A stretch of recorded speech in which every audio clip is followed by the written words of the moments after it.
move on to the second segment of our event. I would like to invite Ms. Deepthi Varghese, who is the current president of Georgia Indian Nurses Association, or GINA. Deepthi currently serves as a cardiology and electrophysiology nurse practitioner at Northside Hospital in Gwinnett County, Georgia. She received her master's degree in nursing and family nurse practitioner certification from Mercer University and a postmaster's certification from Emory University. She has taken on leadership roles, including RN supervisor, lead cardiology nurse practitioner, and lead cardio electrophysiology nurse practitioner. She has assisted and developed cardiac electrophysiology programs at HCA Eastside Medical Center, Snellville, Georgia, and Northside Hospital, Georgia, at multiple campuses. Deepthi was also featured in EP Digest, the October 2018 edition.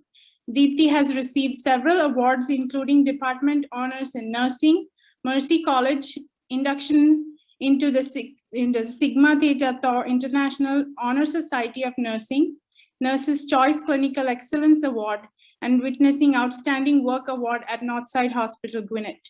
With the support of GINA, Deepthi has led the medical camp at St. Mary's Orthodox Church, Roswell, Georgia. Deepthi, over to you.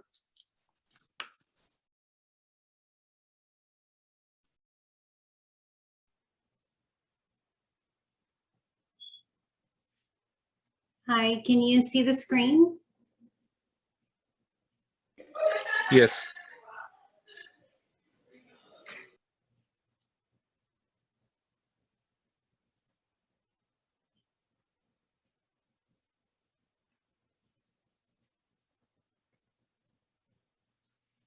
Thank you, Rochelle. Good evening, everyone. On behalf of the Georgia Indian Nurses Association, I would like to thank Dominic and the entire AMMA team for this opportunity to collaborate and celebrate International Women's Day. Georgia Indian Nurses Association, also known as GINA, is a 501c3 not-for-profit organization. GINA is a local chapter in the state of Georgia of the National Association of Indian Nurses of America. We are an organization of all professional nurses and nursing students of Indian origin, heritage, that creates a community of excellence in nursing practice and healthcare through professional development, networking, and collaboration. Please follow us on Facebook and Instagram for more information and updates. I would like to introduce two of our governing board members who will also be moderating the education session along with me. Lily Anika, GINA's education chair. Lily serves as an acute respiratory care unit nurse director at Emory University Hospital in Atlanta, Georgia.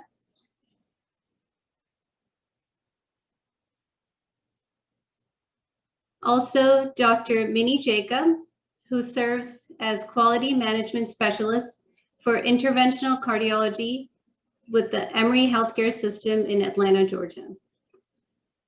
We are very excited to present our keynote speakers for this evening.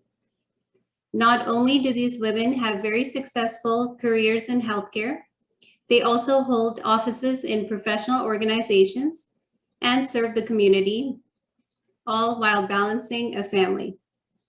They are here to give us inspiration, advice, and shed light on the current hot topic, COVID-19. I would like to introduce our first keynote speaker, Dr. Anupama Gotimukula. Dr. Gotimukula is a board-certified pediatric anesthesiologist in San Antonio, Texas, and has been in practice for over 13 years. After graduating with distinction from Kakatiya Medical College, NTR University of Health Sciences, she completed her residency from University of Miami, University of Illinois, fellowship in pediatric anesthesiology from the University of Michigan. Dr. Gotimukula is the president-elect of American Association of Physicians of Indian Origin, API, and will be the president of API in the year 2021-22. She will be the fourth woman elected to be president of API in its nearly 4 decades long history. Dr. Gotimukula's goal is to make API a premium leader in healthcare, promote charitable activities globally, and help indigent communities, promote health awareness, specifically on heart disease, diabetes, obesity, and cancer, develop a support system to members who face racial discrimination in the US, and support legislative efforts to make healthcare better and affordable to everyone in the States. Please join me in welcoming Dr. Anupama Gotimukula. Thank you. Thank you so much, Deepti. That was an amazing introduction. And I want to thank the association AMMA and GINA for inviting me to be with you all tonight. And so today is my mom's birthday. That's a perfect day for spending with all of you, with all the moms in this universe. And just want to say a few words on the women leadership, why women are needed in leadership.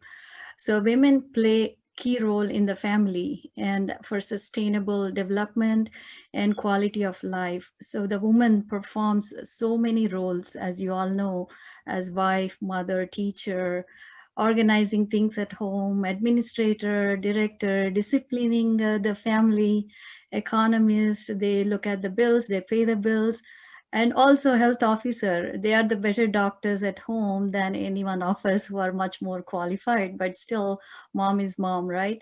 And many other roles. So thus women holistically, they play a very key role in the socio-economic development of the society. So in this emerging 21st century, so we need more women leaders. We are hardly like less than 30% in the top leadership roles, and women of color are hardly 5%. So we need to see more and more of women in leadership. So women is the force, and women is the source of power. Women is symbol of progress, and women is the pioneer of the nation. So I want to wish every woman in the universe globally a happy International Women's Day. We celebrated on March 8th, but we want to just reinforce our efforts as women. And I want to thank all of you for being here today. And my special thanks to all the Kerala nurses. They are the excellent globally, all over the world. Kerala nurses are the best. And nursing quality is very high in the state of Kerala. So on behalf of API, we are working with the nurses in India to get the best education for nurses. There's a lot of things going on through API Global Education. So if any one of you are interested to extend your services, I think that's a perfect platform. We can provide the services through you, educating the nurses in India as well. So today's topic, a brief topic, I want to talk about the on COVID. So one of you can play my PowerPoint. If Dominic, you have my PowerPoint, you can play it. Yeah, we are playing it. 1 second. There you go. If you can go to the slideshow.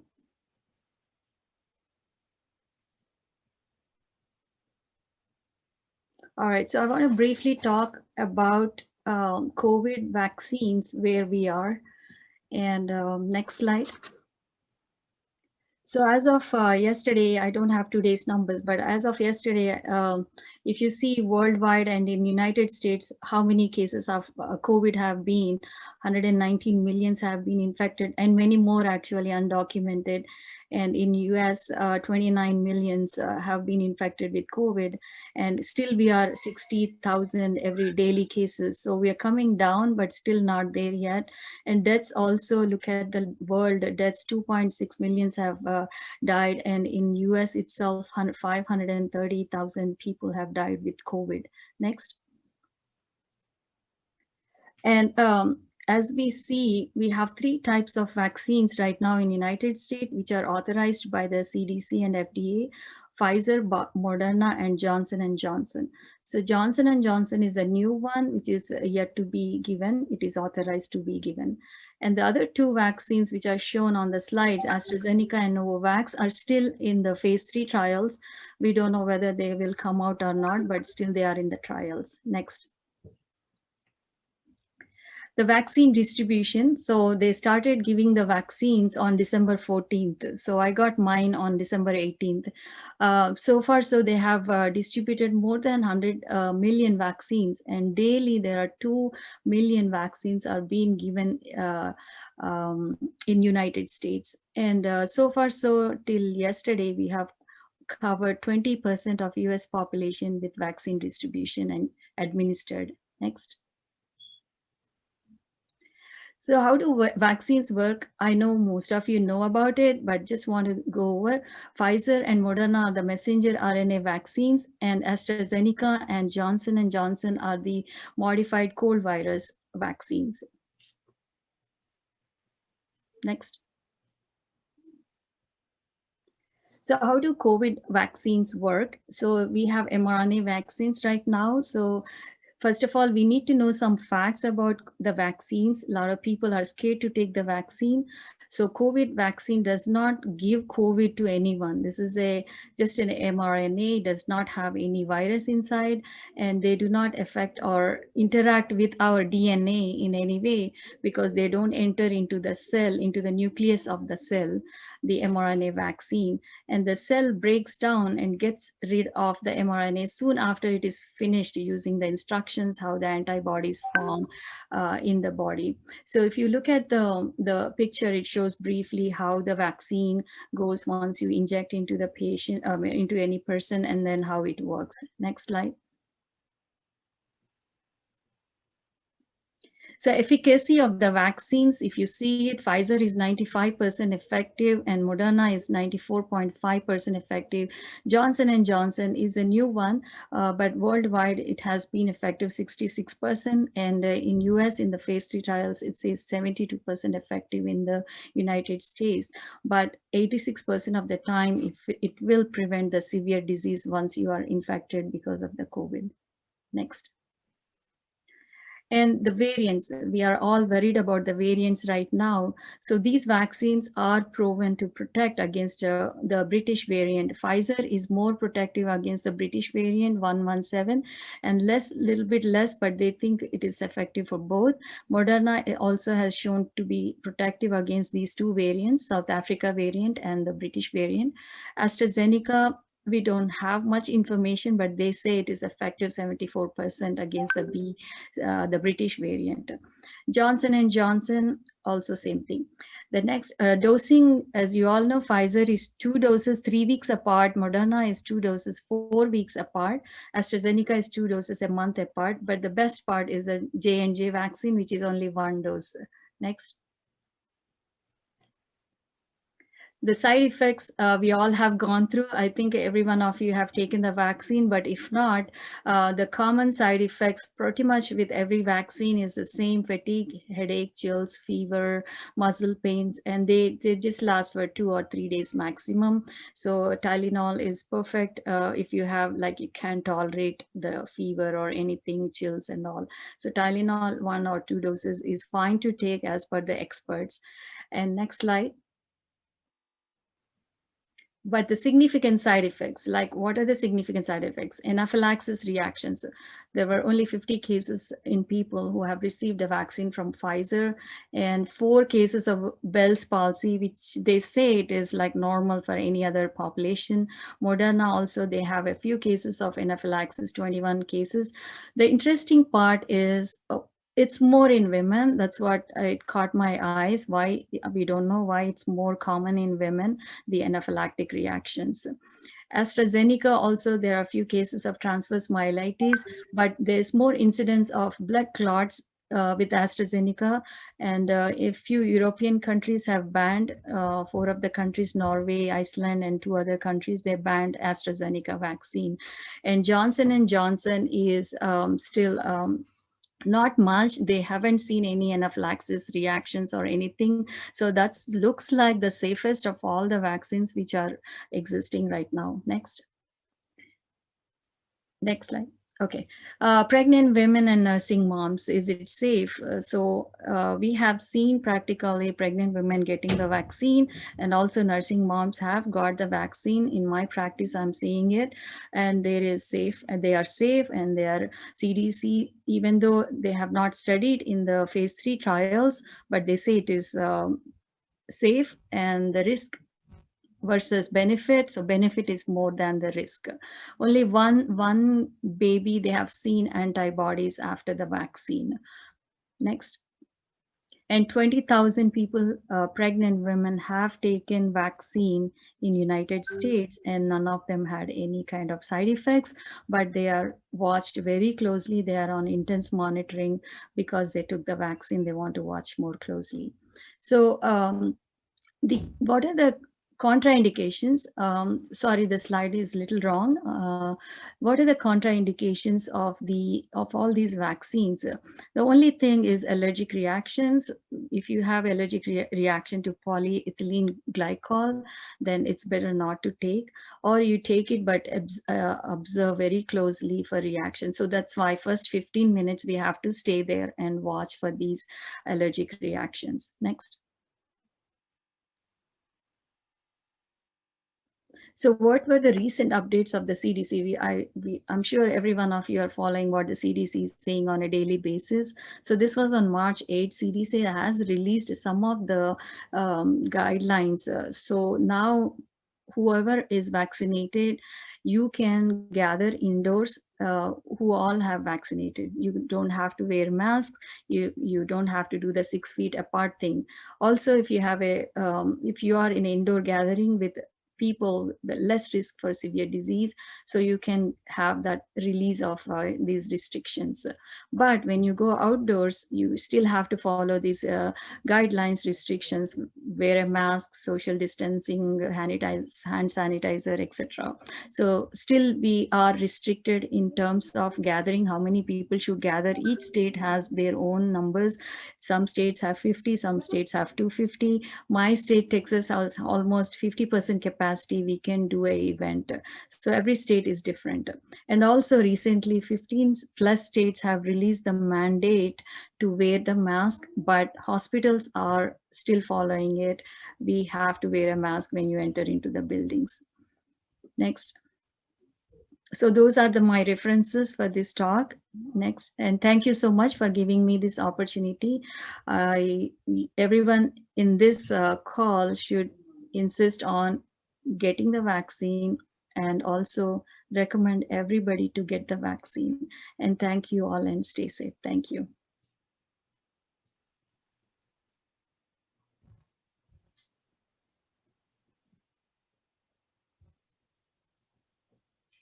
Thank you, Deepti.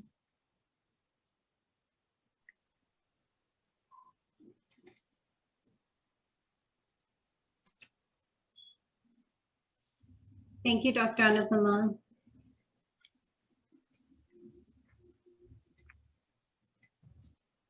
Deepti, can you introduce the next speaker, please? I would like to introduce our next keynote speaker, Dr. Nisha Pidling. Dr. Nisha Pidling is a graduate of Atlnta Medical College, started her career in the States as a PG researcher in the University of California, San Francisco. Upon completion of her fellowship from the YL Cornell Medicine, Cornell University, Dr. Pillay served as a teaching attendant in the Brooklyn Cornell Cardiovascular Fellowship Program and the director of CCU at the Brooklyn Hospital Center. She currently serves as the assistant professor of cardiology at the Zucker School of Medicine, Hofstra University, New York.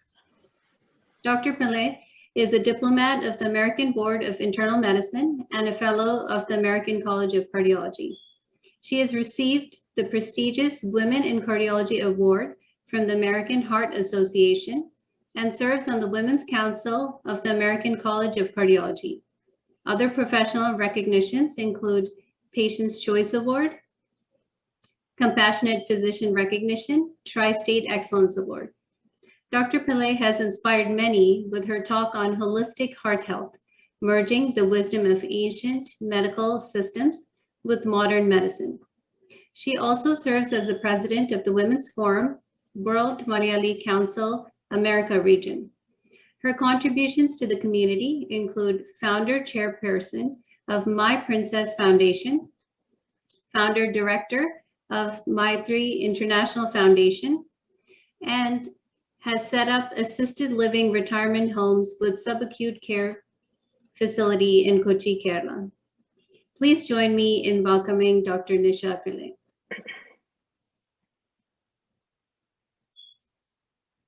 Good evening, everyone. Can you hear me?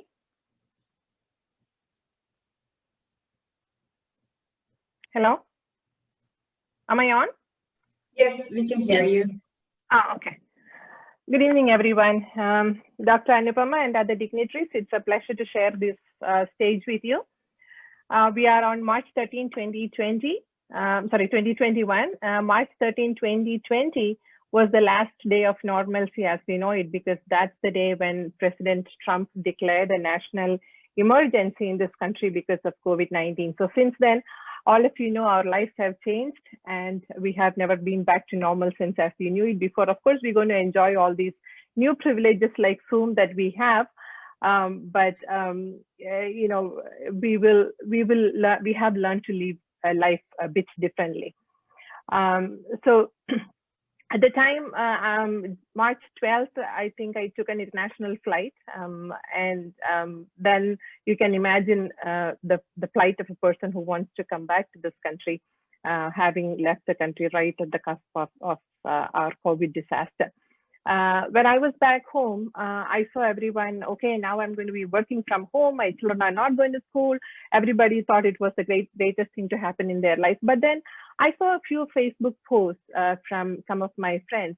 Oh, I'm not working from home. I'm going to work because I'm a healthcare worker. I'm a frontline warrior. I really felt extremely proud because, you know, all the Malayali women I knew, a bunch of them, 80% of the women I knew were not working from home. And Kerala's daughters, if you really, you know, since I'm talking on an AMMA platform, on a GINA platform, I thought this was very important for me to mention this. And as Dr. Anupama noted, you know, it was during this time that most world countries came up and said, oh my God, you know, there is a bunch of women from Kerala who have been working as frontline warriors in almost all countries of the world. And these girls, when we go back and look at it, Kerala is extremely, Kerala has a terrain that's completely different from the rest of India. We are well educated, our women live a different kind of life when you think about the rest of India. And why is that? Because our women in the 60s and 70s chose to get out of their houses. They didn't stay at home even then. They were not stay-at-home moms even then. They chose to you know, go to nursing schools. They chose to migrate outside the state. They chose to migrate outside the country. They took on the leadership then. And you know, slowly, houses changed, homes changed, the community changed, the state changed, and here Kerala, you know, we live a different kind of life anyway. So hats off to all those daughters of Kerala, because you know, you have shown the world what it means to, you know, what happens to a household when a daughter is educated, what happens to a community when a daughter is educated, what happens to a state when a daughter is educated. So, you know, I'm extremely proud to be one of you, and you know, all those daughters of Kerala. Let us celebrate International Women's Day 2021, especially when we are talking about women in leadership. So an interesting article that came out towards the end of the COVID pandemic in December 2020 from Harvard Business School was that all those countries that had women in leadership fared the COVID pandemic much better than those that had men in leadership. More importantly, US states that had women governors also had great numbers in terms of mortality, case fatality, etc., etc. All these women leaders outscored their male counterparts in the 19 leadership indices that the research team looked at. So I know all of you now listening to me want to really shout out, okay, you know, women are great leaders, right? Is there a problem? There's definitely a problem because, you know, only 9 out of the 190 countries in the world have women leaders. only 9% of the world's legislative positions are held by women, and only 15% of the corporate C-level jobs belong to women. So women are great leaders. The only problem is we are not in leadership. And why are we not in leadership? Because we don't lean in. And why don't we lean in? We don't lean in because research also has shown that when men become powerful and in leadership positions, they are very likable. But when women become leaders and are in leadership positions, they are less likable. And why is that? And you know, the interesting thing is, not only men find them less likable, other women also find them less likable because they think she is too much. So that is a mindset that we definitely need to change. And this has happened. I think this has happened because traditionally, all those leadership qualities that we look at, you know, ambition, aggressiveness, ability to sit at a table, stand up for your vision, fight for your dreams, all those things we have traditionally, or even say no when we have to say no, have always been traditionally attributed to men. And when so if these are all masculine features, then you don't want your women counterparts to be expressing masculine features, because culturally we have been taught whether she is putting up her jumper suit and running to work or whatever. So this mindset, there's a huge clash between what we have been learned to talk, speak softly, smile beautifully, dress up pretty. At the same time, you have to be Karyeshu Mandri, Karmeshu Dasi, Ruveshu Lakshmi, Shaineshu Vesya, whatever that definition is. So, there is a huge disparity between the expectations. Every man these days want to marry. I used to have a little brother, I should call him a little brother, my brother's friend. He used to say, Chethi, enikku oru Malayali nurse-ne kalyanam kayippichu vena avale kondu rendu joli cheyipikkan. So this is the mindset. Okay, Malayali nurse-ne kalyanam kayichu kondu avale kondu rendu joli cheyikkanam ennu vicharikkunnathu oru side il, ade samayam Karyeshu Mandri Karmeshu Dasi is on the other end. So expectations are way too much, and we try to fit in these expectations. We raise our children teaching them these expectations. And every International Women's Day, we come and sit on platforms like this and say, oh, we have a glass ceiling to break. More importantly, we need gender equality. We don't need gender equality because women don't need to be men. Okay, whether you like it or not, every man is inherently 30% woman, and every woman is inherently 30% man. So it is there. There is no gender equality, but there is definitely gender complementarity, and we come from a culture that has shown us excel in a beautiful way through Arthanarishwara. So every person in this world is Arthanarishwara, and what we really develop in us, what we show out there in the world, what we bring out of our families into our society is more important. And I always say, women's leadership is a serving leadership. Women's leadership is a transforming leadership. And women's leadership is what your mother does at home. When you are in pain, she hugs you, she puts you on her bosom, she puts you to sleep. And that quality of womanhood needs to be brought to the world when the world is ailing, because we need to heal. And healing only comes from that kind of a caring leadership. And that's why probably, we decided to make it Women in Leadership in a post-COVID world. Also, along with this, we say choose to challenge. Who should we challenge? So whenever we say challenge something, people sense, oh, there is a problem with the status quo, so you have to challenge something. And usually in forums like this, men don't even want to want to come, because they think, oh, when women are challenging, they're obviously challenging males, right? So men don't even want to come and hear what is happening here.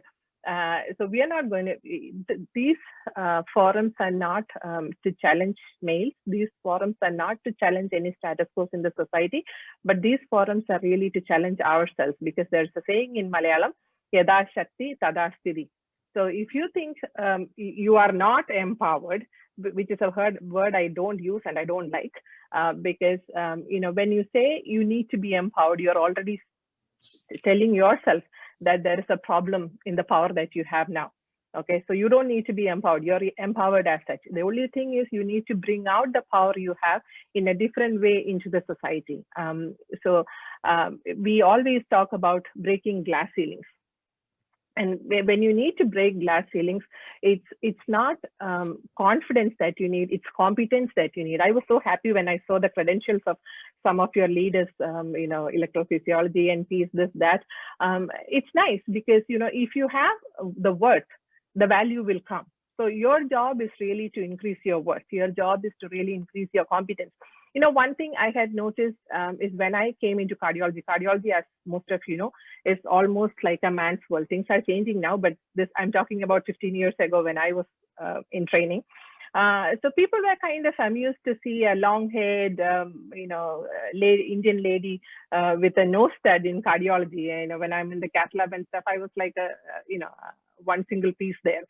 Even today, when I sit in meetings, I'm sitting in a group of 50 men or 25 men.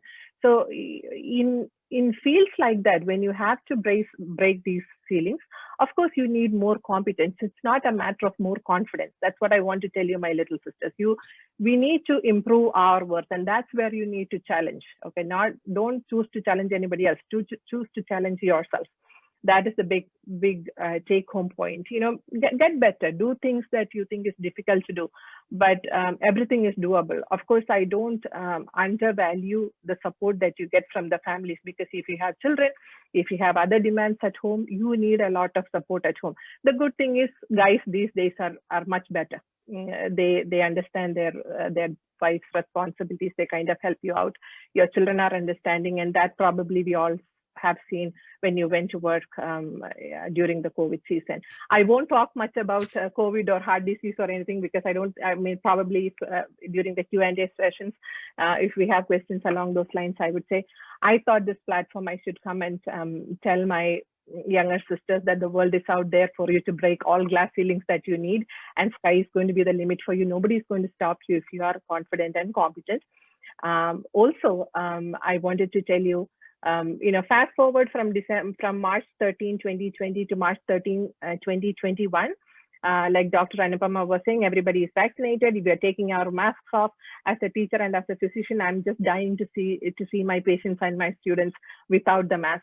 And I'm proud to belong to a country that has sent vaccine free to 95 countries that cannot pay for it. Okay, we sit in US and we talk about Moderna and Pfizer. I am proud to be Indian. I'm proud to be India's daughter, because India has sent out vaccines to 95 countries who cannot afford to pay for it. And thereby we have given 5.5 million doses of vaccines already, and another 15 million doses are on its way. And we call our country Mother India. That's also an important point. So if we belong, there is another female taking care of the rest of the world. And Dr. Peter Hotez, he's the Chief of Dean of School of Tropical Medicine at Baylor. He actually wrote an article recently saying India is a pharmacy of the world, and the world owes it to India's greatness for overcoming this COVID. Much of it has been. Can you imagine if US was sending out vaccines to 95 countries of the world? What a big coverage on media it would be. We are doing it so quietly, but be proud of our motherland. Be proud to be India's daughters. And every time we celebrate ourselves, we are celebrating that great identity that we got from there as well. So happy to share this with you, and happy International Women's Day.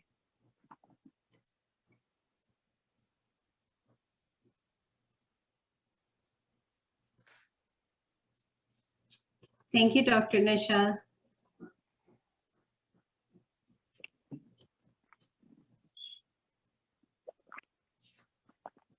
I would like to introduce our next keynote speaker, Dr. Lalita Medapalli. Dr. Medapalli brings 20 years of experience to her practice with clinical interests that include non-invasive cardiology, women's heart health, and cardio-oncology. Her training includes Osmina Medical College, Hyderabad, India, internal medicine residency at NYU Downtown Hospital, New York, cardiovascular disease fellowship at Elmhurst Hospital Center, Icahn School of Medicine at Mount Sinai, New York. She is board certified in cardiovascular disease, nuclear cardiology, adult echocardiography, coronary CT, angiography, and vascular interpretation. Her passion for cardio-oncology extends to her current work in developing a specialized cardio-oncology program to address the cardiovascular needs of patients with cancer at Northside Hospital in Atlanta, Georgia. She is an active member of the Georgia Association of Physicians of Indian Heritage, has served as a board member since 2018, served as the registration co-chair in the American Association of Physicians of Indian Origin Convention in 2019, and coordinated the Atlanta Regional Meeting in 2020. Dr. Metapalli was recognized as a Georgia Trend 2020 Top Doctor. Please join me in welcoming Dr. Lalita Metapalli.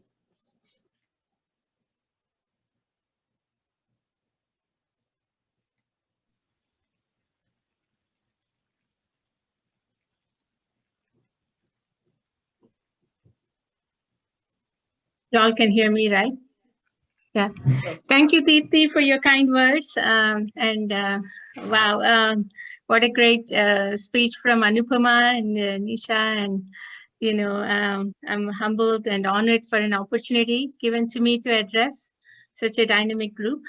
As Nisha said, for COVID-19 related cardiology or cardio-oncology related questions, I'm glad to answer, at the end, after Madhavi and all, speak, and if you have any more questions. But I'm more interested to speak to you all, such a dynamic group, about, to celebrate International Women's Day and Mother India, and well said, especially on a topic which is close to my heart, to speak on celebrating women, as I'm a non-invasive cardiologist with a particular interest and specialized in women's heart health, along with cardio-oncology. And thank you for the great honor, Deepti.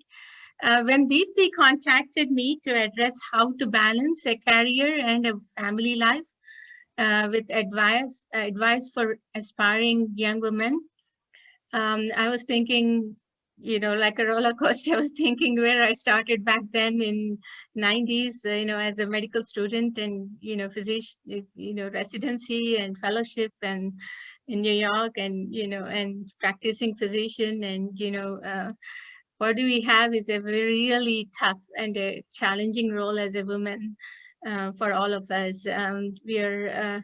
We're really very naturally empathetic. We don't want to say no if anything comes along our way, and we establish trust quickly, and we wear multiple shoes daily, too much on our plate, daughter, sister, the physician, wife, daughter-in-law, and, mother, and physician, educator, leader, whatnot.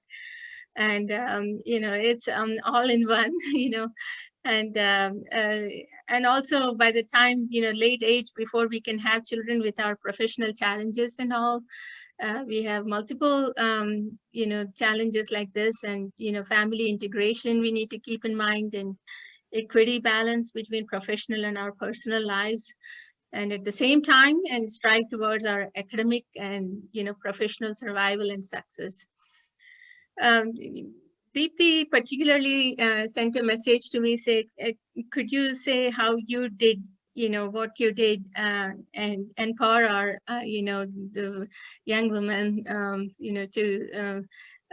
for a successful life. And I'm so blessed, and I'm so, to be in the state I am right now. The characteristics that have helped me to the most were being persistent, not being emotional, not taking things personally, and continuing to dream and aim high. And I'm sure, as Nisha said, Anupama said, and, many of you all said, it takes twice the amount of work as for us to do than a man of, and then that too of, not being Caucasian and of color. You got to do twice, and only takes half to get blamed. So we need to put in double effort, and be extra cautious in everything we do. And, other than what we all have to do multiple roles. And by attending and actively participating on conferences, I keep myself abreast of cutting edge technology in my field as things are advancing. And I also have to try to contribute to editorial content for community publications and participate in educational lectures to increase awareness of the cardiovascular disease in women. And recently, GINA, thank you for giving me that opportunity. We celebrated, February, the Heart Health Month, and I was very happy and honored to be a part of GINA's celebration of Heart Health Month, and could answer some of the questions you all had in reference to women and heart disease and Southeast Asians too. And consistently set higher goals for myself and the support staff I work with by providing continuous education and knowledge transfer in the place I work. So this is how I try to keep up for myself and keep, keep up with the highest standards of, the field I am in, to strive towards excellence. And right from my medical school to now, I like to being involved in all the community service activities, and by providing care and treatment to the population in need, like rural health programs in India, and health fairs like, Sai Health Fair and, local health fairs. That gives me a great sense of happiness and satisfaction and giving back to the community.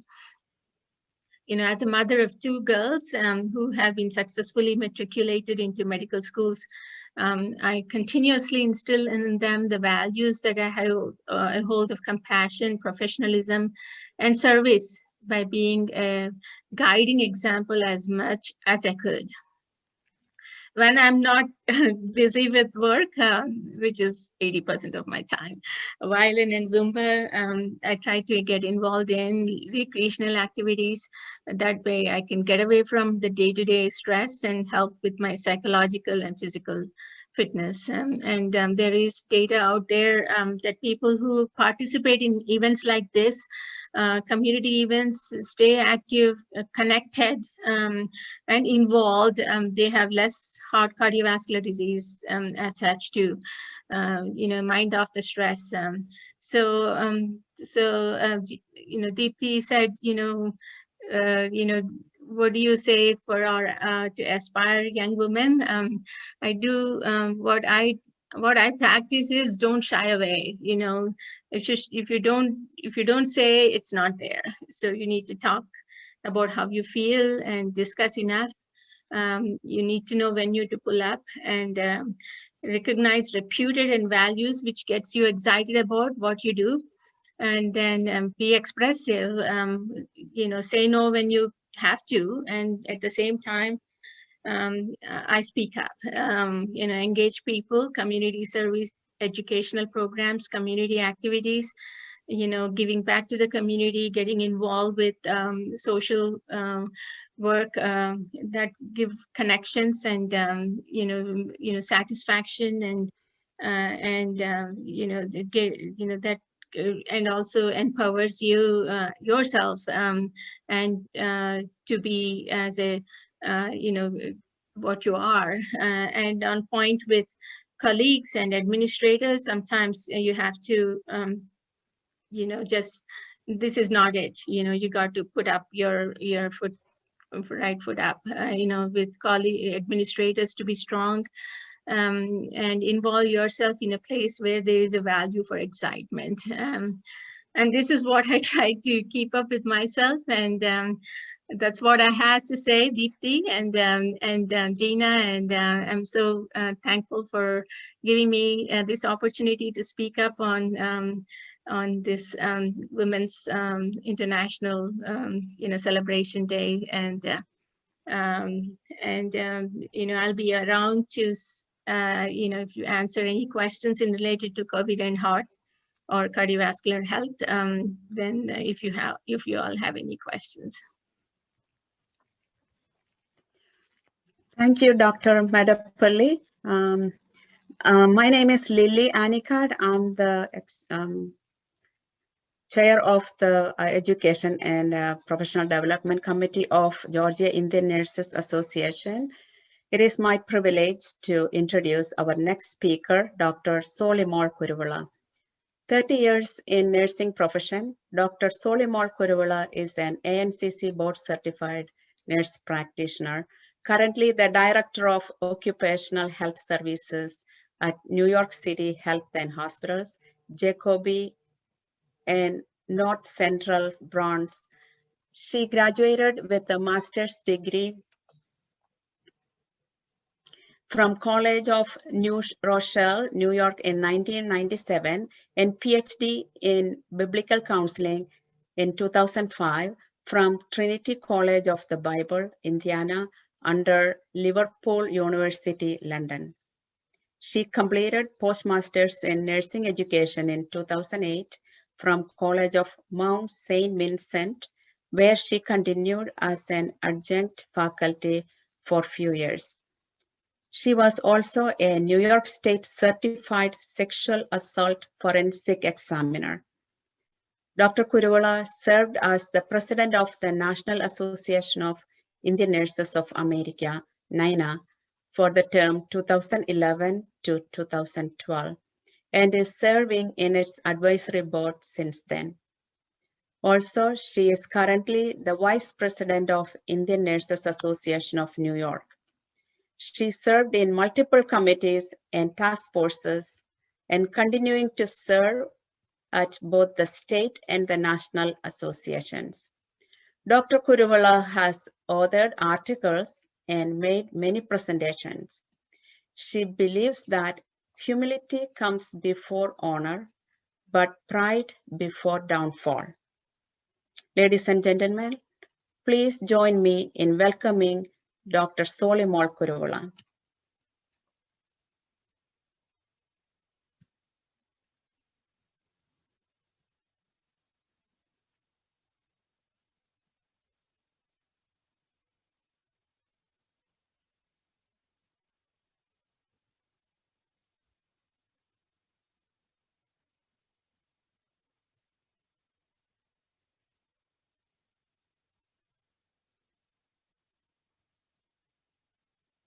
You are muted, Dr. Solimol Kuruvula. Can you please unmute?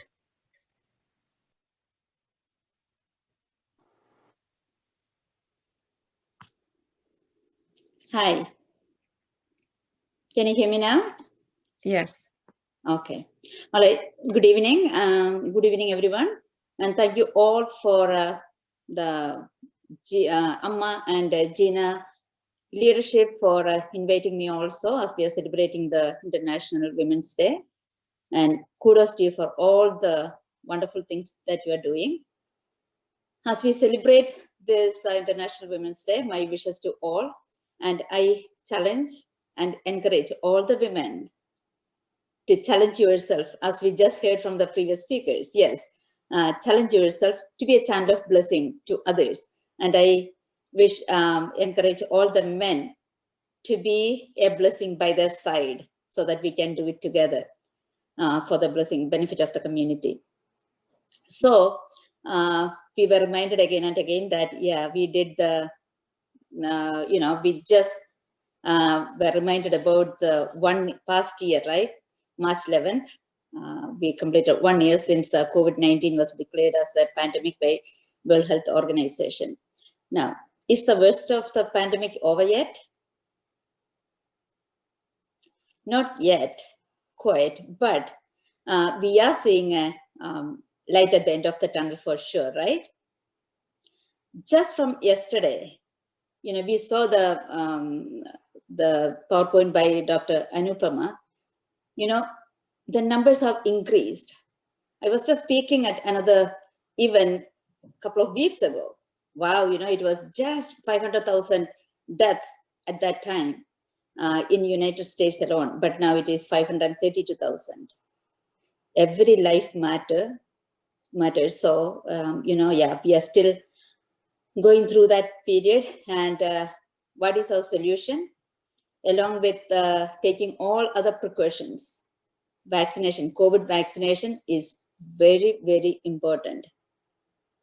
That's the one and only thing at this point, it seems like, can bring an end to this pandemic.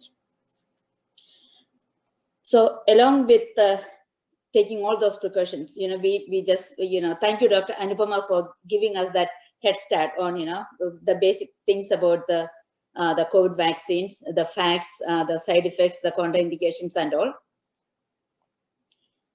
And it is true that there are shortages of the vaccine in places, but at the same time, wherever the supply is adequate also, we see that there's a lot of hesitancy.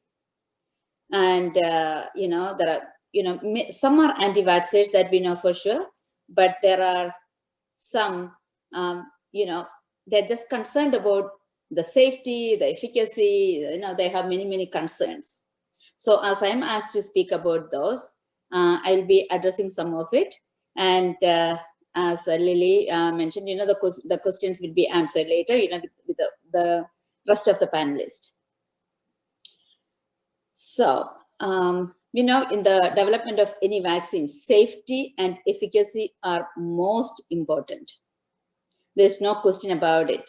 So the first thing is, you know, many people are concerned about, you know, usually the vaccines takes, you know, years to be developed.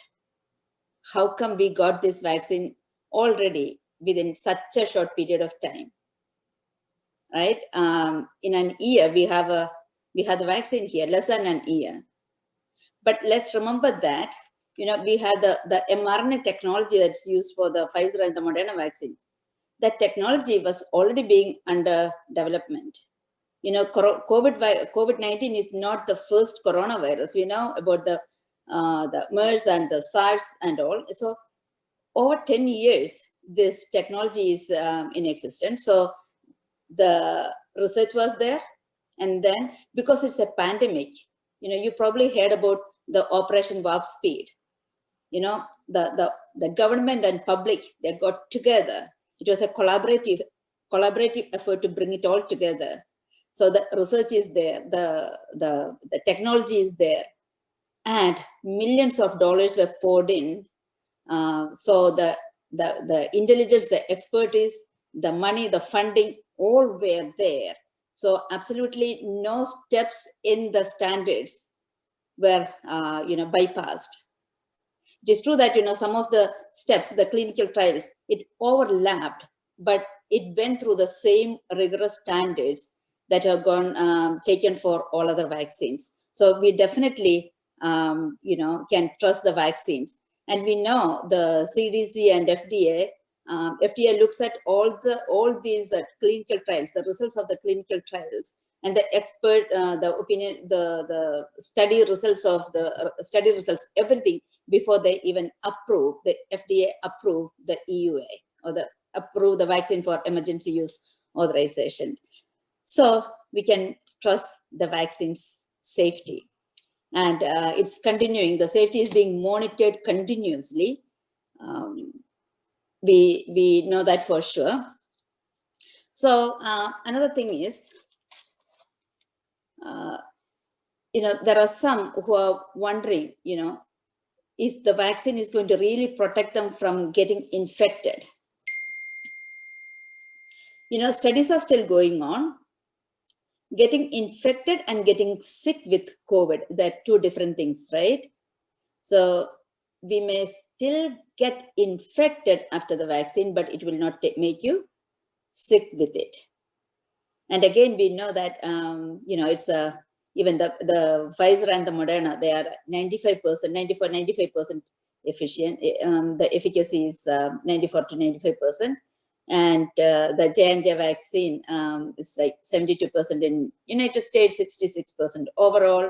But one thing that we shouldn't forget is, you know, none of the folks who received the vaccine or finished the course after 28 days, not a single person died of COVID.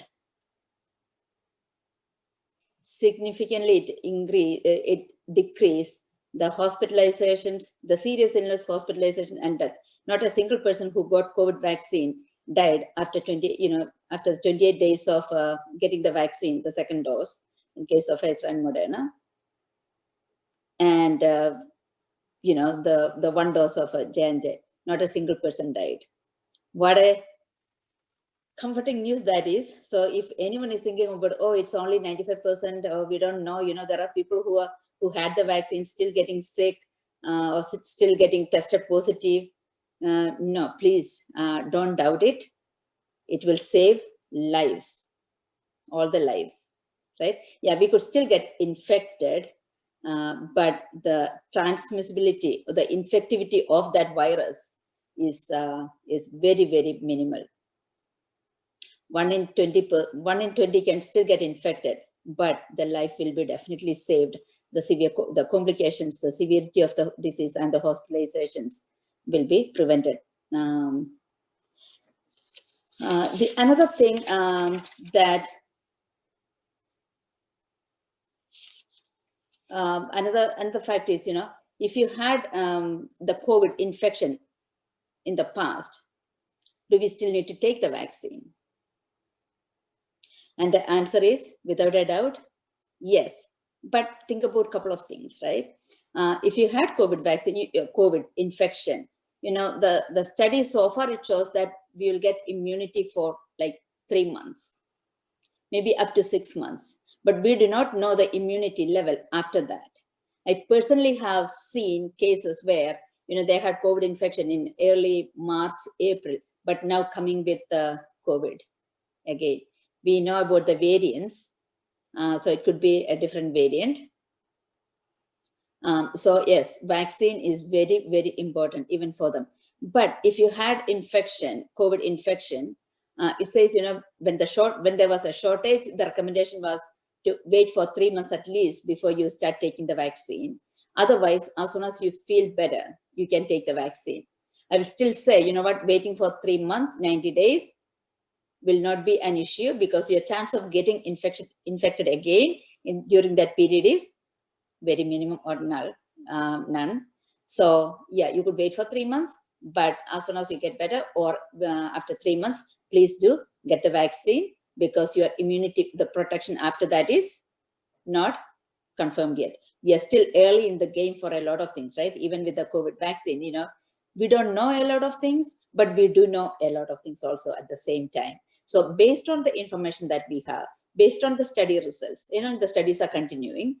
Based on that, the best thing that we can do to protect ourselves, our dear ones, our families, our colleagues, our friends, the community, the world, is to take that vaccine. Now, another thing is, if you took the vaccine and for whatever reason, if you couldn't take that next dose when it was supposed to happen, can you take the vaccine? What are the effects after, few weeks? We know in UK and all, they are saying, because of the shortage, they want to immediately vaccinate the maximum number of people with that first dose, because we know the first dose can give you up to 70 to 85% of protection. So the goal is to vaccinate the maximum number of people with at least the first dose, because that's one way of preventing the variants from, the mutation, right? So that is another suggestion. But if in case you couldn't get the vaccine on time, meaning for Pfizer within 3 weeks, in 3 weeks, and then for Moderna in 4 weeks, yes, as soon as you get the opportunity, take that vaccine. But you don't have to repeat the series, meaning you don't have to start again from the first dose. And the fact is it safe to get the COVID vaccine if you have some other underlying medical conditions? I'm sure during the panel discussion, the Q&A session also, there will be some questions about that. And with the cardiology things, Dr. Anupama and Dr. Nisha Pidling, they will all address that also. But, the underlying conditions, there may be many. But remember, if we get COVID, if someone with underlying medical condition gets COVID, the risk of getting serious illness, including hospitalization and death, is much, much higher. When they did the clinical trials, they were taking, for the clinical trials, they were taking healthy volunteers. So, many unhealthy people or people with all these underlying conditions were not included in it. But at the same time, now the vaccination has, program is continuing now. And so far, it shows that the best option is to take the vaccine, because the side effects from the vaccine is very little considering the complications or the consequence of getting COVID itself. So if you have underlying medical conditions, you are the first one to take the vaccine. For example, you have kidney problems, you're going through dialysis, you have a heart disease, the heart failure, anything like that.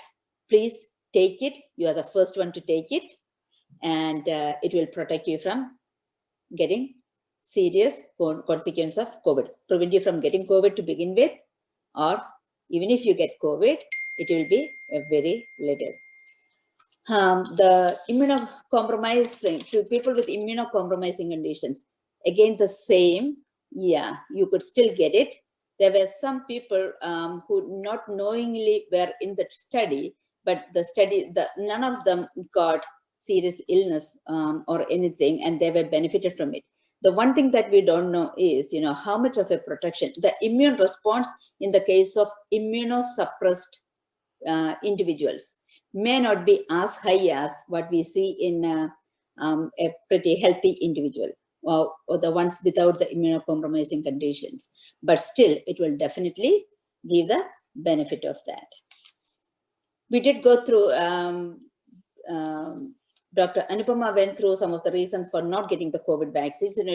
She explained the reasons for it already, like, the contraindications.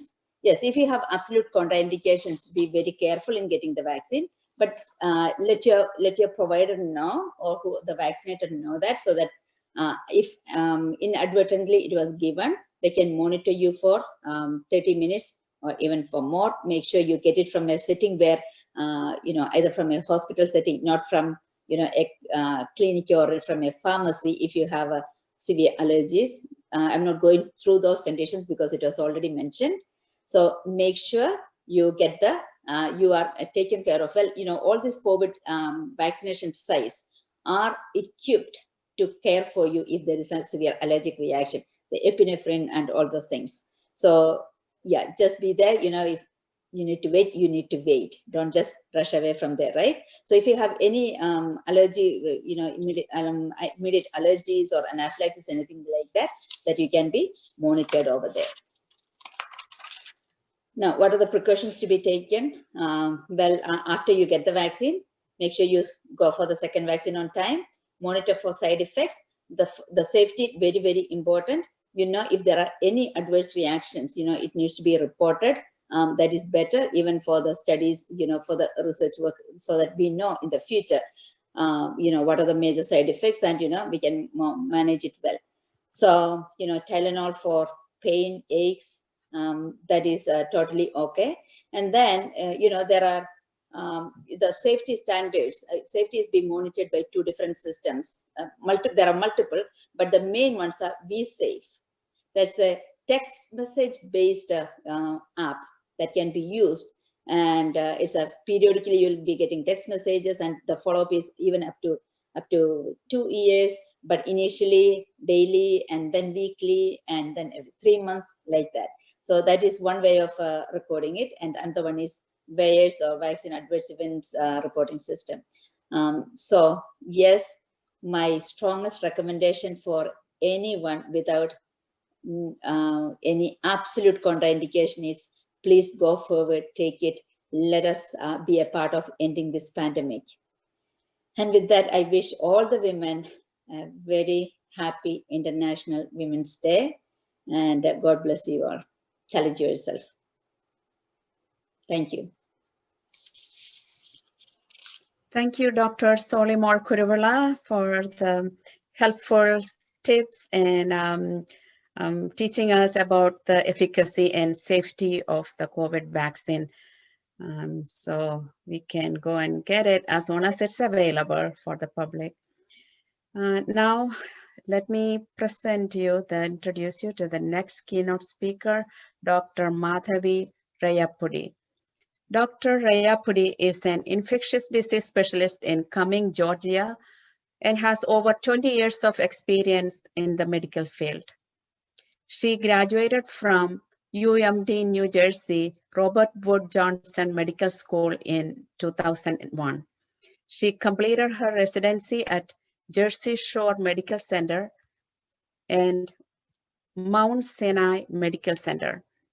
Dr. Rayapudi is affiliated with the medical facilities such as Emory Johns Creek Hospital and Northside Hospital, Duluth, Georgia. Please join me in welcoming Dr. Madhavi Rayapudi.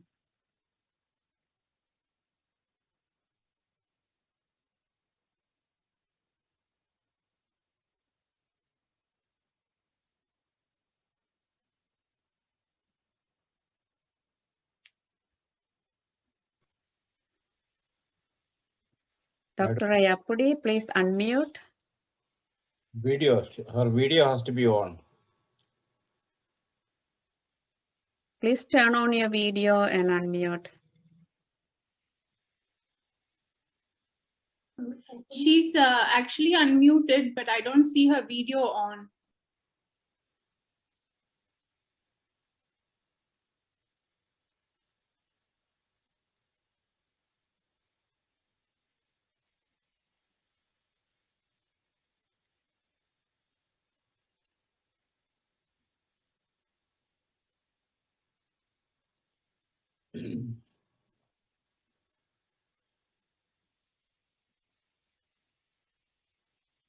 Can we do it to another speaker? Yeah, let's go to the next speaker. So then whenever she's ready, we can have her again. Okay, Dr. Rayapudi, please fix your video and your speaker, and we can come back later. And I would like to introduce Dr. Minnie Jacob to introduce the next speaker. Hello, can you all hear me? Yes. Yes. Thank you. Hi, my name is Minnie Jacob. I would like to introduce Dr. Tanushree Soni. She is an infection prevention coordinator at the Emory St. Joseph's Hospital. She has lived and worked in Asia and North America and has a wealth of experience and expertise in infectious disease in the US, India, and Southeast Asia. As an infection prevention coordinator, she is involved in the COVID-19 outbreak response, epidemic responses, surveillance and reporting of clinically important infections, policy decisions, and construction projects. She has developed and executed multiple educational and training modules to effectively implement the infection prevention practices.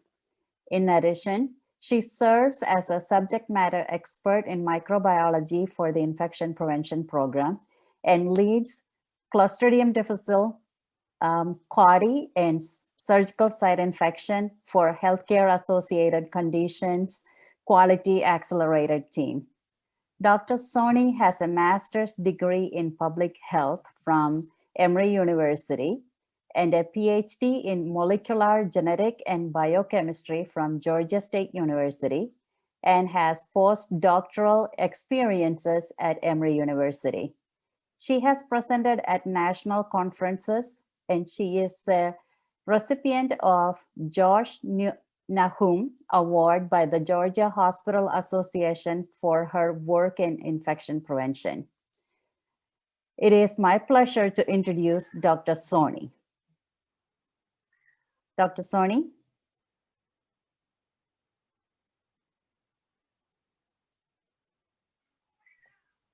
Hi. I know you guys are already, like, your ears are burning listening to COVID and COVID vaccine, and it's already late, so I'm not going to take too much of your time. I wanted to add a very important quote that I read today based on what Dr. Pillai said about women not supporting women. And I've faced that a lot being a woman. Actually, it started at Serum Institute of India. The same people who are making the AstraZeneca vaccine, I had gone to them for a job. And you know what they told me? They told me, we don't hire women. And I was like, why? And they're like, oh, women get married, women get pregnant. And I was like, I'm going to sue you guys. And they said, go ahead, be my guest. Well, that did not stop me. I have a very, very supportive husband, and he's got me where I am. So I wanted to read this to you guys. When we reach to the top, we have a choice to pull up the ladder that got us to the top, or lower the ladder for the next person to come up. And that has always been my philosophy. I always like to bring people up. And please, I would urge you all, men, women, to do the same. Lower that ladder so that the next person can come up. And I also wanted to mention that I'm an infection prevention coordinator, but did you guys know that you all are infection preventionists? You are. Lily is nodding her head. Well, not only the nurses, but not only the doctors, everybody is an infection preventionist. You know how? Because we keep ourselves safe from infections by washing our hands. We cover our coughs and our sneezes. And right now, during the pandemic, we have been wearing the mask. So we are infection preventionists. And you know how we are infection preventionists? Along with all of that, we get vaccinated. Well, it's not only about COVID vaccine. We have gotten vaccinated against polio, against TB, because we grew up in India. We have had a vaccine against MMR, etc. And all this is to protect ourselves and our community. So, you know, getting a vaccination just makes sense, right? So I wanted to give you guys that message that do your part as an infection preventionist and get vaccinated. We heard a lot about, you know, the side effects, etc. But I just wanted to add a few things to what has already been said. One, in the US, we have the Pfizer and the Moderna vaccine, which are 2 doses. And unfortunately, we are not completely immune after we get the first vaccine dose. I have seen a lot of patients at our hospital who have, had the first dose and then unfortunately gotten infected. And even after the second dose, you build your immunity after about 2 weeks. So I'm not able to see the. We need to make sure that we do, wear our masks. The one thing I tell everybody about the mask is my mask protects you and your mask protects me. So what does that mean? Even if you are vaccinated, you could be an asymptomatic carrier. You know, just like how we carry dust particles on us, you could carry the virus inside your nose.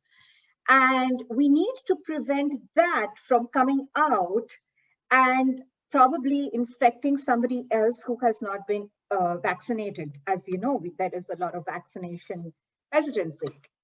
So that is why it is important to wear the mask. And hand hygiene, of course. And, you've seen the mask not only protects us against coronavirus, it's protected us against flu. The flu season has been almost nothing this year. And that's because of our masks and hand hygiene, okay? So that is one thing that I wanted to let you guys know. I do want to let you guys know a little bit about AstraZeneca. Yes, AstraZeneca has not been approved in the US, but it has been approved in UK, in the European countries, and it is the vaccine that is globally present, okay? Yes, there were initial concerns that it causes an increased risk of clotting, but the EU scientists and the advisory committee has debunked that myth. There is no correlation between increased blood clots and vaccination with AstraZeneca. My in-laws have gotten it, my parents have gotten it, and my in-laws have comorbidities, high blood pressure, diabetic, etc., but no side effects.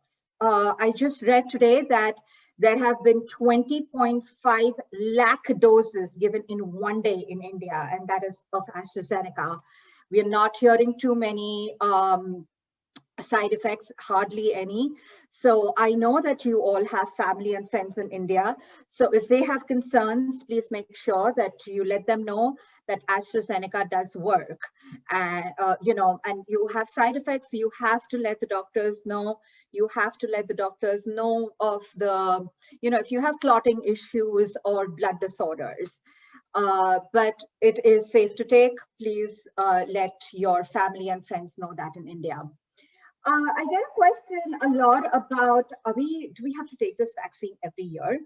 Unfortunately, respiratory viruses mutate really quickly.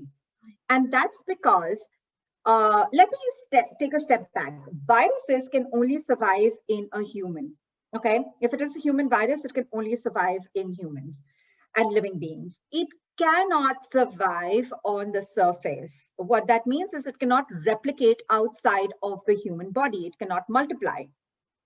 But when it goes from one body to another, evolution, it picks up all the mutations that help it survive. And the only way we can stop it from mutating is either we build resistance or we get vaccinated. So unfortunately, till we don't reach a herd immunity, we are still going to see vaccine. We are going to see virus jump from humans to humans and collect that mutations. And we have to protect ourselves against those mutants as well. So in the foreseeable future, we may have to take the vaccine every year, but maybe not 2 doses, maybe just 1 booster dose, just to help us fight all the various mutations that we see throughout the year, just like we do in the flu virus. So unfortunately, like I said, respiratory viruses do change a lot more than other viruses, and we might have to take those booster doses till we are able to get immunity and we can stop the viral multiplication. So, that is all I have. I know that you guys have heard a lot from the experts, and thank you so much for having me. I hope I've been able to contribute just a little bit. And if you guys had any doubts, we have helped you cross that bridge, and your loved ones and families as well. I would like you to think about the last thing that I have to say. Vaccines don't save lives, vaccinations do. And thank you so, so much for having me. It's a real honor to work with all the healthcare workers and be a part of this fabulous forum. Thank you once again.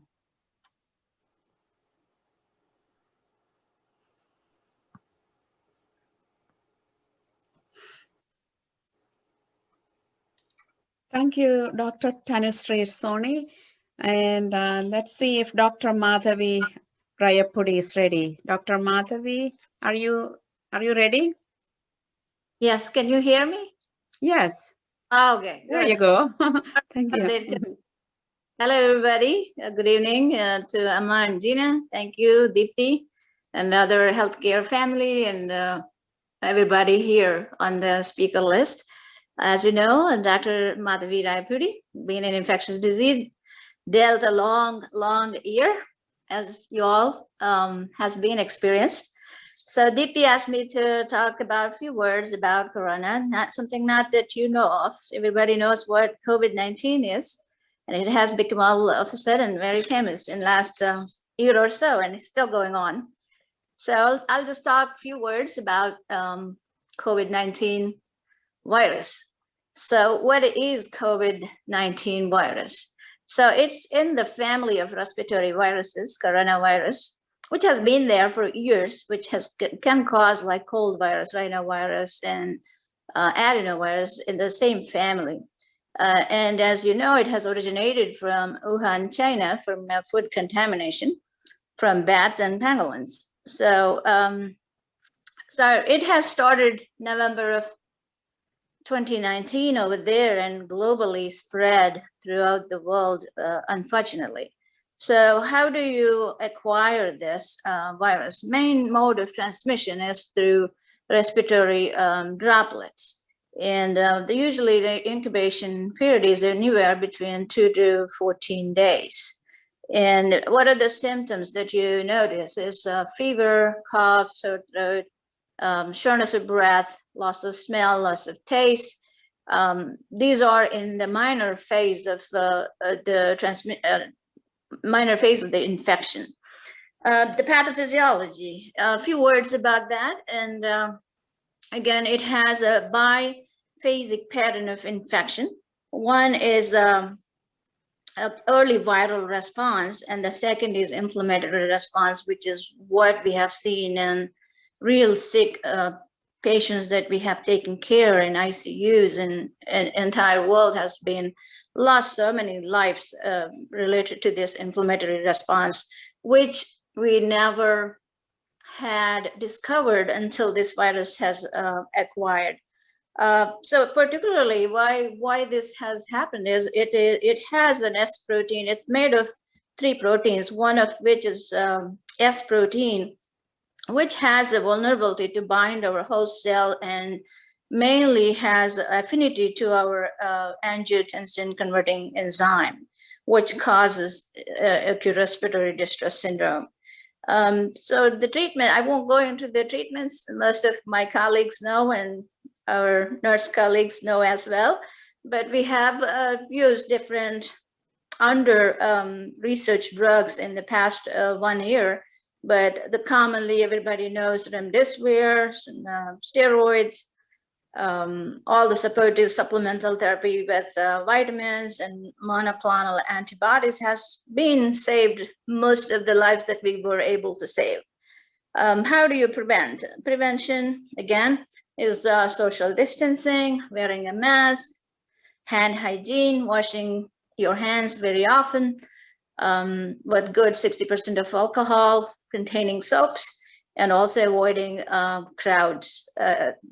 Like most of the time, the transmission is through respiratory droplets. So the whole point is to at least stay away 6 feet apart as you speak or talk, sing, anything that can spread the disease through droplets. A few words about variants that Deepthi asked me to mention. So we have 3 variants. One is a UK strain and South African strain and Brazilian strain. And some of them have high potency or high virulence, which has resulted in increased mortality, easy to spread, more infectiousness, more contagiousness, as far as we know. So we have to still do some research on these variant strains and see what precautions we have to take further on, because this is not over yet. So that I think in just a nutshell, just wanted to cover about the virus and the clinical symptoms and pathogenesis and prevention, but I will be happy to take more questions during a Q&A session. And again, thank you again. Very wonderful to meet all successful women here. And again, happy International Women's Day.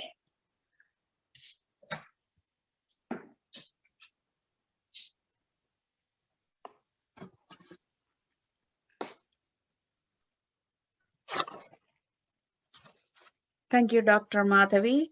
And let's go to question and answers now. We have a couple of questions in the chat box. And the first question that we see here is from Joseph Sebastian asking, we would like to know whether COVID vaccination has to be repeated every year to maintain resistance against COVID.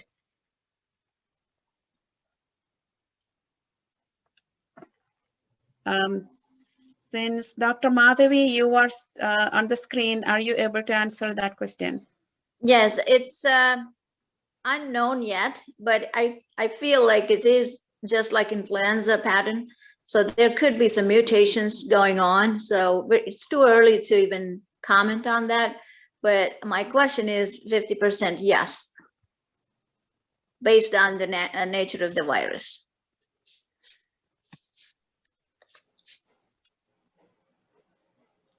Thank you.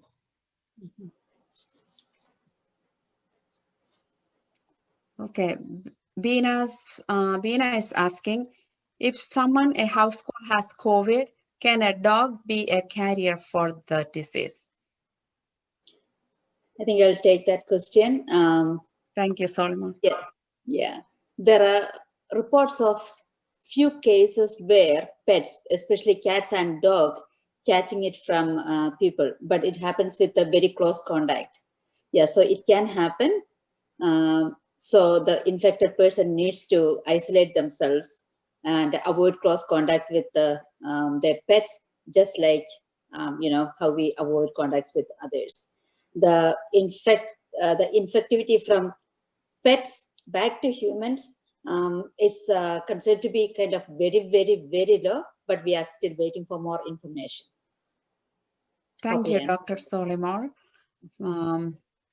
So that comes the next question: when the dog going to get the vaccine? Hopefully, they will get the vaccine after human gets vaccinated. I'm sure the veterinarians are working on it. Well, there is a question over there. Can vaccination affect the mammogram?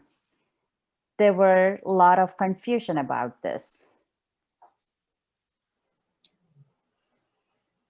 Do you want me to? Any of you guys can. So knowing that the vaccination can cause localized lymphadenopathy, and because it's on the arm that we are taking the vaccine, there's a possibility that some women may get lymph node enlargement, especially on the side where the side where they are getting the vaccines. So if you're doing the mammogram right away or in the immediate days, there is a possibility that the mammogram will pick up the swollen lymph nodes, and then it's going to be confusing. So the recommendation is to wait for 6 weeks if possible. But if there is any other urgencies needed, please go forward and go on with the further diagnostic workup. But otherwise, please wait for 6 weeks. Okay. Can teenagers take the vaccine? What's the question? Yes. Yes, I think Pfizer has recommended 16 and up, and yet to know from Moderna, and J&J has also have indicated that young kids to adolescents also can take the vaccine. Okay, so the next question is, I want to know about the safety of kids. Since kids are yet to get their vaccination, especially below 10, what precautions should we take? Can Dr. Anupama answer? Because she's a pediatric anesthesiologist working. Dr. Anupama, are you still here?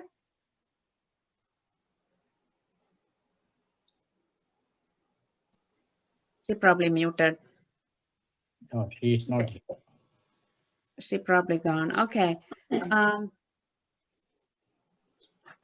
Okay, so one of you please answer. Yeah, the research is going on about the safety in kids. We don't have final answers yet, but by summer, I guess we'll be ready to vaccinate our children. So obviously, once the phase 3 trials are completed, they'll probably give us the precautions that needs to be taken as well. And that is one reason we all need to, the eligible individuals needs to take the vaccine for us to get to that herd immunity. There are folks who cannot take the vaccine at this point. So as soon as the herd immunity is reached, for which at this point, approximately 70% of the population needs to take the vaccine. This way, the ones who can't take the vaccine for whatever reasons, either because the vaccines are not approved for them yet or because of the contraindications, let us take the vaccine. Thank you, Dr. Nisha and Dr. Gotimukula for answering that question. There's another question that I was presented. It was, which is the better vaccine for those people who has a lower immunity? I heard that Johnson & Johnson may be a better choice. So do you have a choice of vaccination?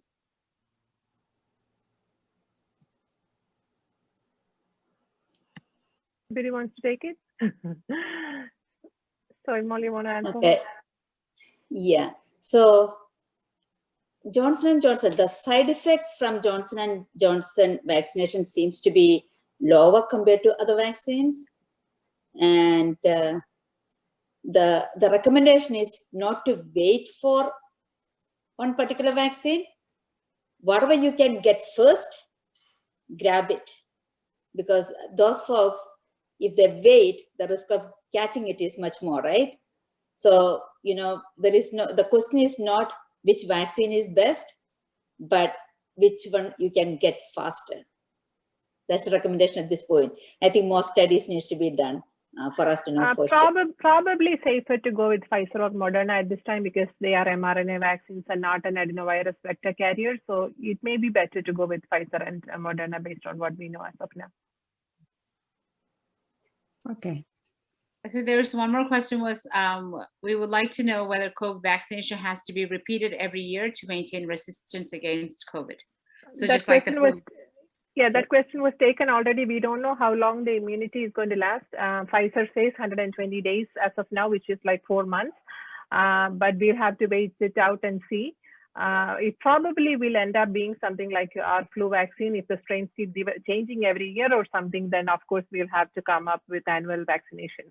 So that's something we'll have to wait out and see to give you a final answer on that. For now, we have a 4-month period immunity, and we'll have to see what happens after the 4 months.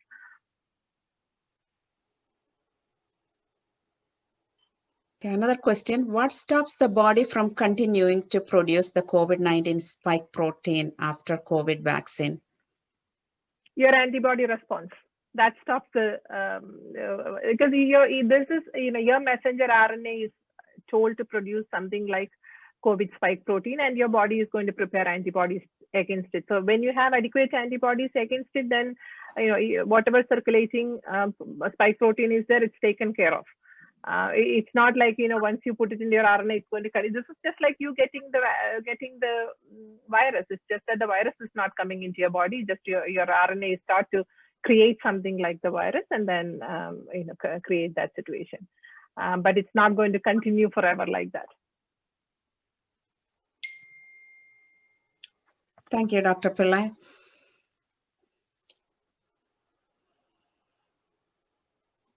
Deepti, is there any question in the Facebook?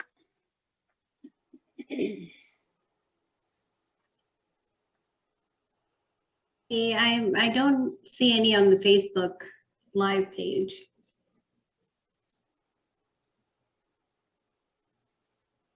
I see a question in my specialty here. Some people have palpitations after the vaccine. Is this vaccine related? I get this question a lot. People do get palpitations. More importantly, they pass out after the vaccine. It's important to know that it's not anything special with COVID vaccine. That has been reported umpteen times with all vaccines. People pass out after vaccination. They're just seeing the needle, they pass out. So that's one thing to remember. Vasovagal syncope is extremely common in the setting of vaccinations. So that's got nothing to do with the vaccine. It is just either a vagal syncope or if you have palpitations, this is all self-limiting. Usually all sinus tachycardias, because I'm talking to nurses here, usually not an arrhythmia related anything. Don't need to worry about it. It's nothing. It's just a vaccine reaction, probably just to scare. That's the first thing I would say.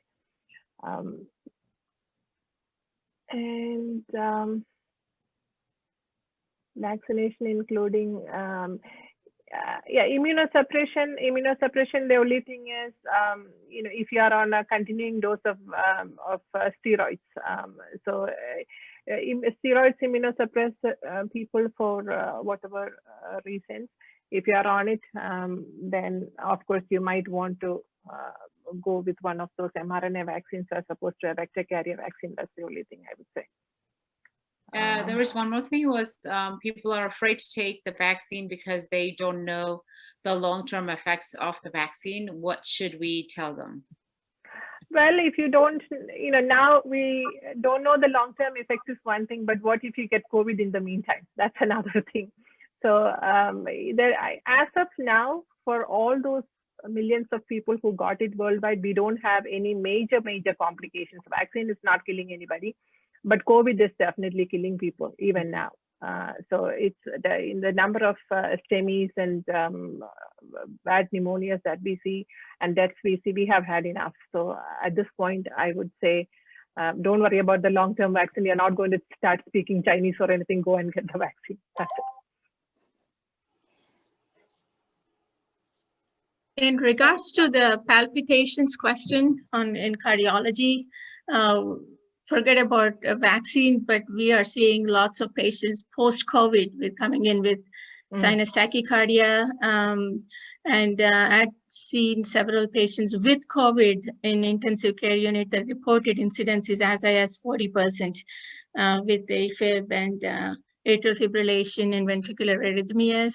And people who recover from COVID, significant problem. They come in with sinus tachycardia, heart rates 100s to 110, and they suddenly get SVTs, heart racing, and all the workup is negative. And sometimes I see patients due to pericarditis, that is a covering around the heart. They have for a couple of weeks, they do have inflammation from pericardium, and they cause arrhythmias too. So palpitations is a significant problem for COVID and post-COVID state compared to vaccine state. So, I mean, yeah, that's absolutely the point. So the post-COVID syndrome, we are just coming to realize what it is exactly. We are seeing a huge number of post-COVID cardiac complications and resistant hypertension. Very interestingly, a lot of people who had well-controlled blood pressures are coming with post-COVID resistant hypertension, and like you said, arrhythmias, heart failures. We're seeing COVID is an endotheliitis. That's something we need to know. So obviously, the entire inflammatory system is messed up, and all those complications. We have to wait out and see how many more. One more question is that I had a couple of patients that came up to me and said, we had tested positive after the COVID vaccination. And is that possible, and why?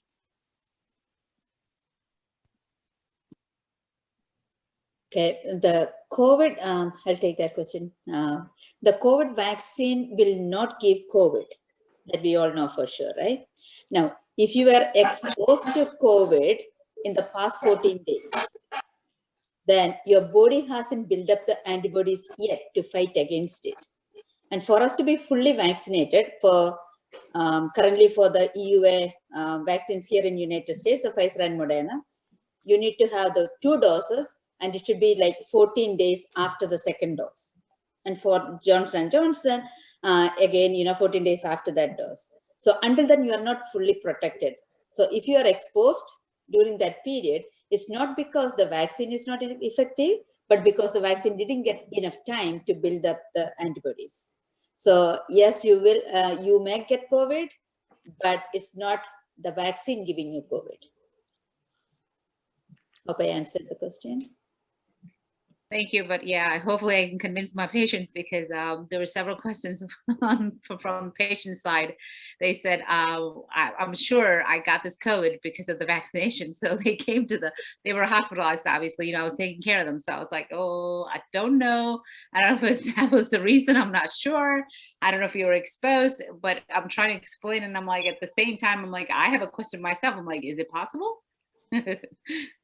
Yeah, one thing is it's a dead vaccine, right? mRNA, it's an mRNA vaccine. It's not a live vaccine.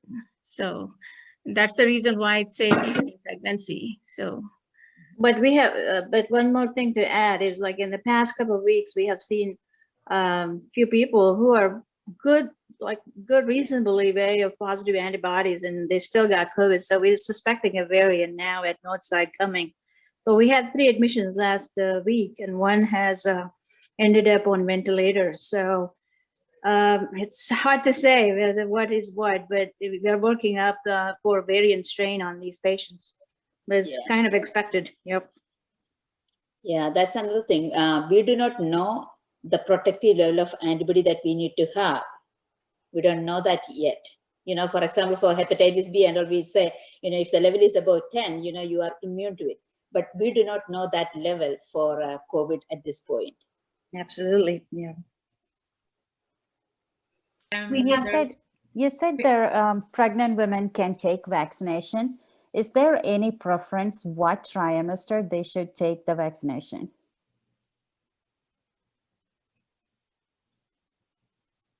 I was reading upon it recently. Says, for any vaccines, any medications, the first trimester is supposed to be the clear of all these things, right? So the recommendation is second trimester or third trimester. But if you are a healthcare worker or if you are at high risk for catching COVID, not even wait for it. What if you catch COVID? The complications, the consequences to the mom and the baby will be much more significant than the complications from the vaccine. So if you are otherwise, you should be home, without exposing yourself. Then you wait for the second trimester, third trimester. But otherwise, just be on the safe side and get the vaccine.